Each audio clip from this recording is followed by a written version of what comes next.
everyone, this is Saima from Holistic Happiness Academy, and today's topic is hypnotherapy. If you've never done hypnotherapy, this is what you should know.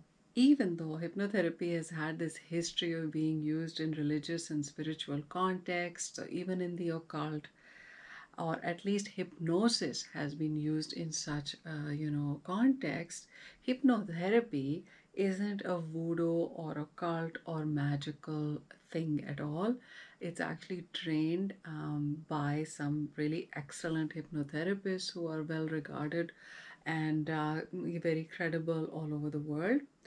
Hypnotherapy has been around for a while now, but as far as psychological interventions are concerned, it is still being examined and understood because it's a little bit of a departure from, what we learn in counseling or psychology or psychiatry even.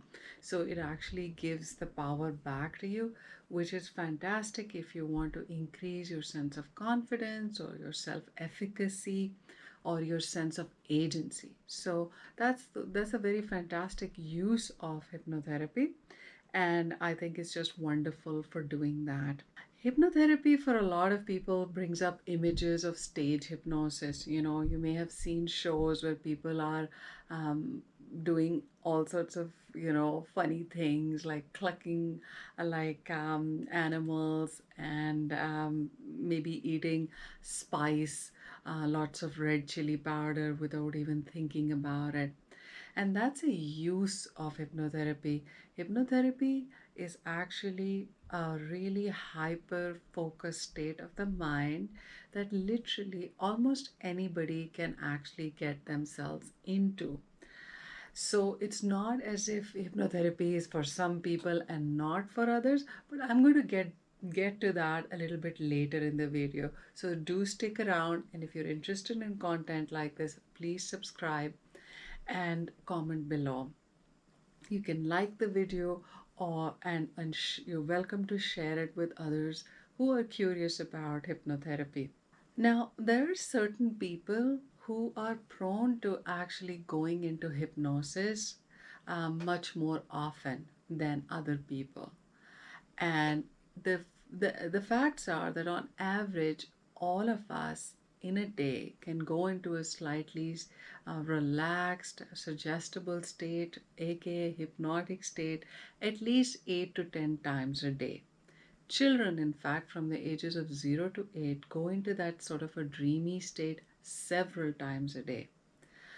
So, this is a natural sort of state of the mind, and many of us can actually be very suggestible just before we go to sleep and just after we wake up. We can be very suggestible, meaning that our subconscious is very open at other times in our life, immediately after a shock or trauma. Any situation in which we become extremely hyper focused on another person means that we would be quite easily influenceable. So, those are the general facts about hypnosis and human beings.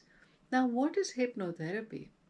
Hypnotherapy is actually a training, a series of methods that actually use that capability, enhance it, maybe like several times, like 10, 20 times at least, and then bring in something that helps a person move from where they're stuck to something much more along the lines of what they really want.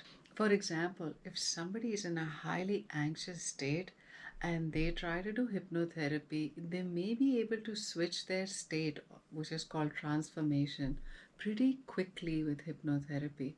In fact, just a few sessions can actually make them transcend that feeling of anxiety and be able to cope with it in a much better way.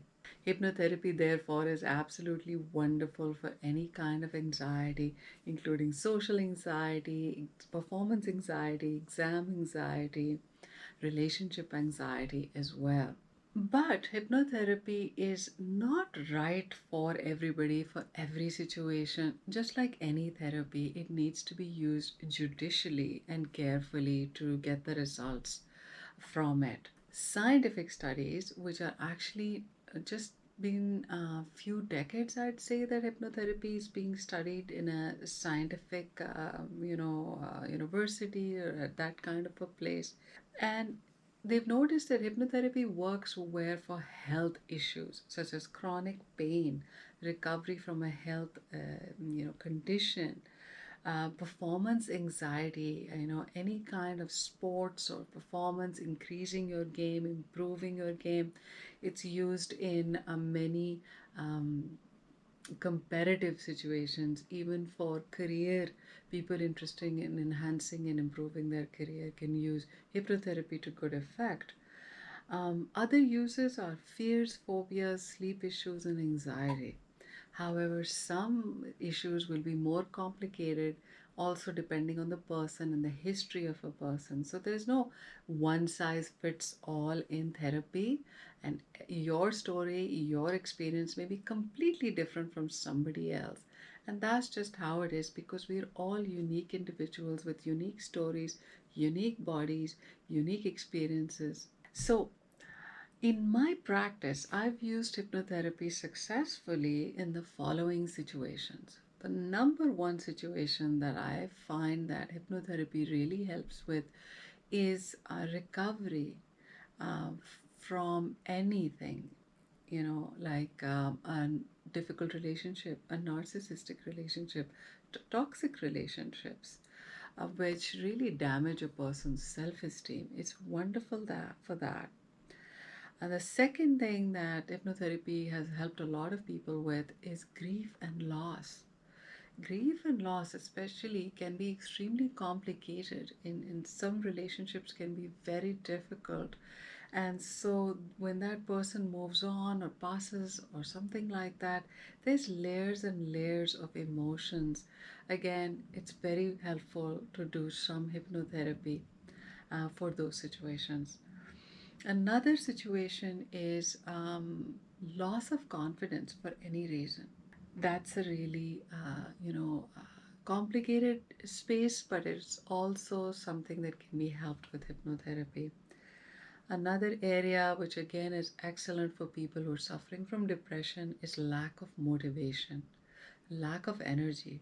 That's another area where hypnotherapy can actually help a person get started on their life and moving forward again.